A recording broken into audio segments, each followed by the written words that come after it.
Saan ba yung barbershop dito? What? Ah, ito. Ito yata.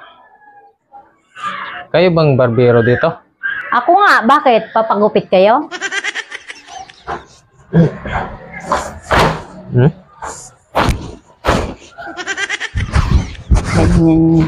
Matagal na ba kayo nagugupit?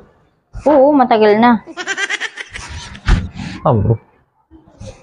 Huwag ka malikot kasi Parang gusto mo akong bigtihin eh. hindi para hindi maano yung matanggal yung sapin.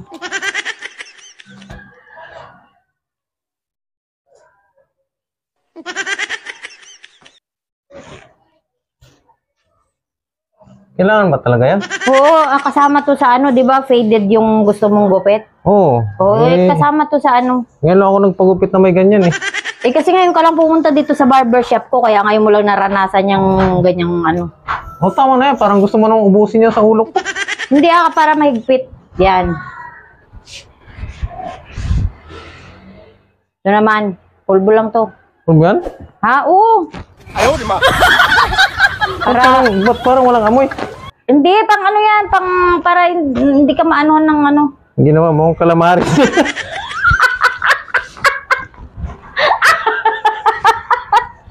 Kasama talaga yan!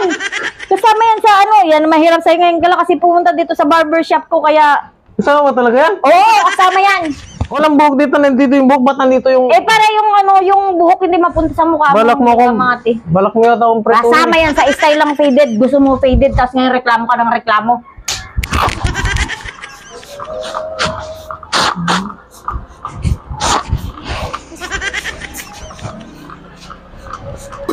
No. May nasusuklay ka pa ba? Meron. Kaya ka nga magpapagupit eh. Magpapagupit ka ba kung kalbo ka na? Na?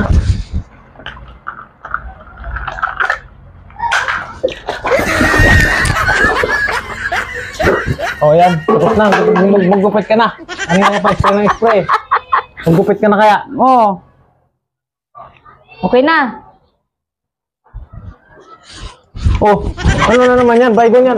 Ang tingin mo sa akin, lamok? Kasama to sa eh. Ano naman kasama? Ang tingin mo, may lamok ba yung buhok ko? Hindi, may mga kuto, pampatay sa kuto. Baygon yan. Mapapatay ba yung kuto niyan? Oo, patay to Sigurado ka? Para matanggal yung mga yung ulo mo yan. Kasama talaga to. Ay, Naku. Ano ba talaga? Oh, ano na naman yan? Ginawa mo na akong kabinet eh. Hindi na. Kasama talaga to. Ayoko nang pagupit sa'yo. Tanggalin mo to, tanggalin mo. Ayoko nang pagupit. Bakit naman? Ginawa mo akong kalamaris. Ginawa mo na akong kabinet.